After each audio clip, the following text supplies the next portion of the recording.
প্রিয় দর্শক শ্রোতা, দেখতে পাচ্ছেন বিশাল সুঠামদের একটি মহিষ দেখা যাচ্ছে এখানে নীলমণিগঞ্জ বাজারে অবস্থান করেছে 11 মণ।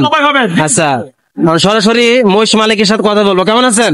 আল্লাহ রেখেছে, ভালো আছি। এই ব্যবসার সাথে কতদিন জড়িত? তা 30 বছর। 30 বছর, তাই তো অনেক টাকার মালিক আপনি। আচ্ছা, যাই হোক, করতে পারিনি, ব্যবসায় লস লাভ আছে তো। লস লাভ আছে। আচ্ছা, এখন প্রতি শুক্রবারে থাকে নাকি প্রতি প্রতিনিয়ত? শুক্রবারই জবাই হয় ব্রিজ মোড়। মহিষ নিয়েই মহিষ, গরু দুইটাই। ছাগল? ছাগলটা আমি করি না। ছাগলটা করেন না। এখন এই আগামীকালকে চিন্তা ভাবনা কত করে দেওয়ার চিন্তা ভাবনা করেছেন? কালকে ইনশাল্লাহ 750 টাকায় দিয়ে দেবো, এরপরের থেকে বেশি হবে। 750? জি জি। আচ্ছা, এটা কয় মণ? এটা 12 মণ হবে। 12 মণ। হ্যাঁ। প্রিয় দর্শক শ্রোতা, দেখতে পাচ্ছেন বিশাল সুঠাম দেহের একটি মহিষ এখানে অবস্থান করেছে নীলমণিগঞ্জ বাজারে হাটে।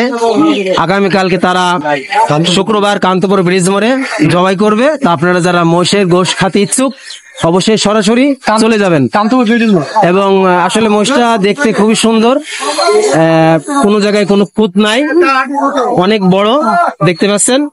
আর যিনি মহিষের মালিক তার সাথে কথা বলে নাচা। আর আপনি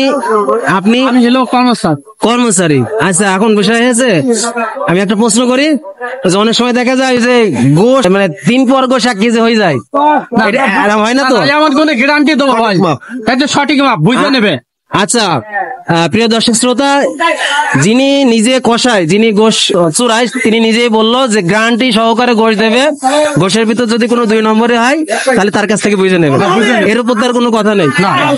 আচ্ছা, সবাই ভালো থাকুন, সুস্থ থাকুন। আসসালামু আলাইকুম ওয়া রাহমাতুল্লাহ।